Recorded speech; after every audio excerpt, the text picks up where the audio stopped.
Hello there. Some of you may have noticed that I've updated the name of my channel to Galif's Lightsabers and More. I'm still going to produce mostly lightsaber content, but every now and again I want to showcase something that's not lightsaber related and may not even be Star Wars related. I already have quite a few Warhammer 40k videos, some of the models that I paint for that tabletop game, but today I actually want to show off this really cool, really nerdy Lego Hogwarts chess set. So one of the things I love about this is it's Lego, check. Harry Potter, check. An actual functioning chess set, checkmate. And so there's quite a few other videos for this set, basically as it comes. So there's quite a few that I've seen that will actually kind of break down the build of this, give you some close-ups of some of the figures and everything. But if you've watched any of my videos, you know that I really enjoy customizing and personalizing my things, and you can actually notice that I've done so with this. So that's what I'm actually going to showcase today, is not just the chess set, but specifically the modifications that I've made to my chess set.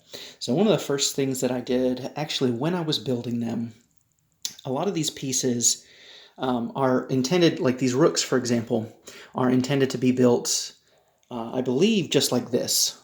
So both are supposed to have the shield on this side, the sword on this side. But I really like symmetry, so as I was building them, I inverted it. The other thing that you'll notice is that the heads are different colors. So what I did was I just switched the black head from the black piece to the white piece, and the white head from the white piece to the black, just to give them a little bit of extra, just a little bit of extra flair. I've also painted silver over their swords. And I did that with this Molotow liquid chrome marker. I pretty much did every sword. I also did the helmet.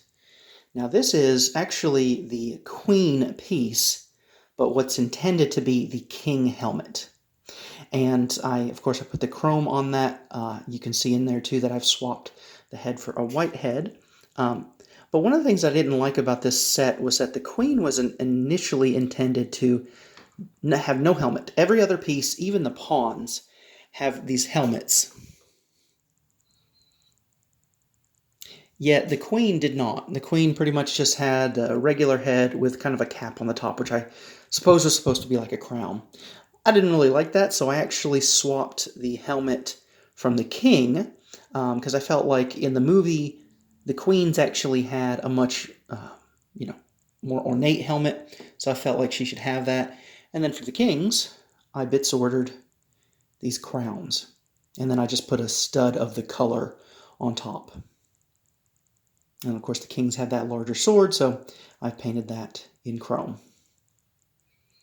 I think this is a pretty neat set. I also added some color to the queens. So for the white queen, I added this blue plume, and for the red queen, for the black queen, I added the red plume.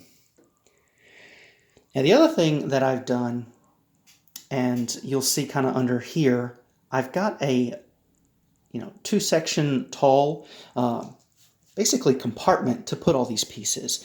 And that was not part of this original set. As you can see, just down here at the bottom, it's just flat.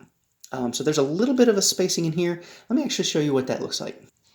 So I've taken the pieces off. Now let me pop this board off. So this is pretty much the board as it was.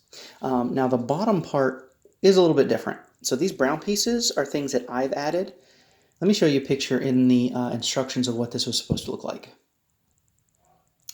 So in the instructions, you've got this, all these pieces, the green and yellow are actually supposed to meet the same level as the ground, essentially. It's supposed to give it some, structural stability without actually having to have a broad board that goes over the entire surface. But one, it wasn't symmetrical. I didn't really like the way that these pieces kind of alternate like that.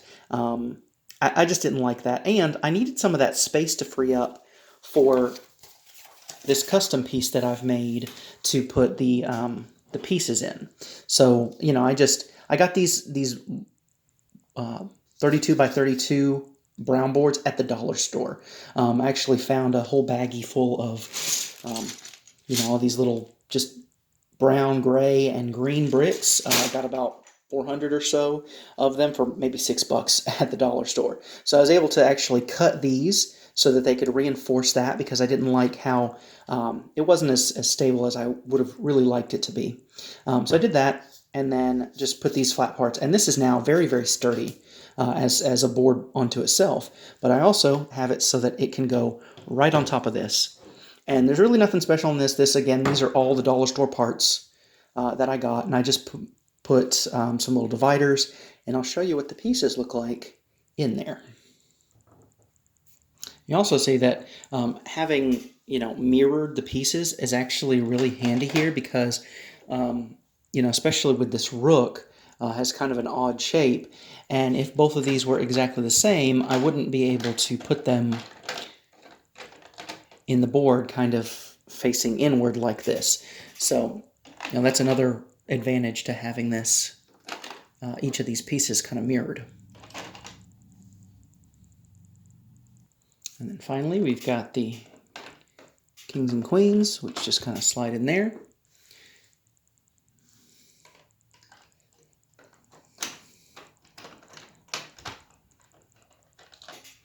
Ta-da! And now, this piece, this support here, lines up with this line here, and it connects just with these 3 pads right there. So it's not really supposed to be on there super.